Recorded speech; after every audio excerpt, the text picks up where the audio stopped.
Sir இருக்கீங்களா? இருக்க madam, இங்க தான் இருக்கிறேன். சார் இப்போ நம்ம இதுக்கு முன்னாடி ஒரு சேனல்ல ஒர்க் பண்ணோம். அப்ப நம்ம இந்த மாதிரிலாம் பண்ணல. இப்போ ஏன் இப்படி பண்ணிட்டு இருக்கோம்?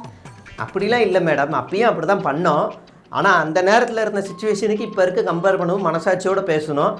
ஒரு 3 நாள் மழையை சென்னை தாங்கியிருக்கு அப்படின்னா அது ஒரு பெரிய விஷயந்தான். யதார்த்தமாக இருந்து பார்க்கணும். ஆனாலும் பல இடங்களில் தண்ணி தேங்கி நிற்கிது.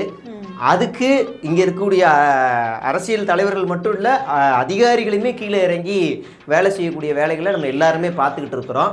2015 2023 இந்த மாதிரி ஒரு கனமழையை சென்னை எதிர்கொண்டுச்சு. 2015 2 நாள் தொடர்ந்து மழை பெஞ்சது. சென்னையவே புரட்டி போட்டுருச்சு, மீள முடியாத ஒரு நாளாக இருந்தது. அதுக்கப்புறம் 2023 பல ஏற்பாடுகள்லாம் பண்ணியுமே பல இடங்கள் பாதிப்புக்குள்ளாக இருந்தது. இப்போ இன்னும் கொஞ்சம் வேலைகள்லாம் ஏற்பாடு பண்ணியிருக்காங்க. இந்த முட்டு கொடுக்குறதுக்காக சில பேர் என்ன செய்கிறாங்கன்னா, இந்த ஏரியாவில் மோட்ரு மட்டும் வைக்கிறாங்க, இதான் 4000 கோடியா, இதான் 4000 கோடியா அப்படின்னு அடிச்சு விட்டுக்கிட்டு இருக்காங்க. அதில் என்ன கொடுமை என்னென்னா, அந்த ஏரியாவில் தாழ்வான இடங்களில் இருக்க தண்ணி எடுத்து கடலுக்கு போகக்கூடிய இடங்களுக்கு தண்ணியை மோட்டர் வச்சு மாற்றி விடணும். மாற்றி விட்டால் தான் அது போகும். இந்த இடத்துல இருந்து மோட்டர் வச்சு இந்த ஏரியாவுக்கு விடுறதுக்கு யாராவது இது மாதிரி பண்ணுவாங்களா?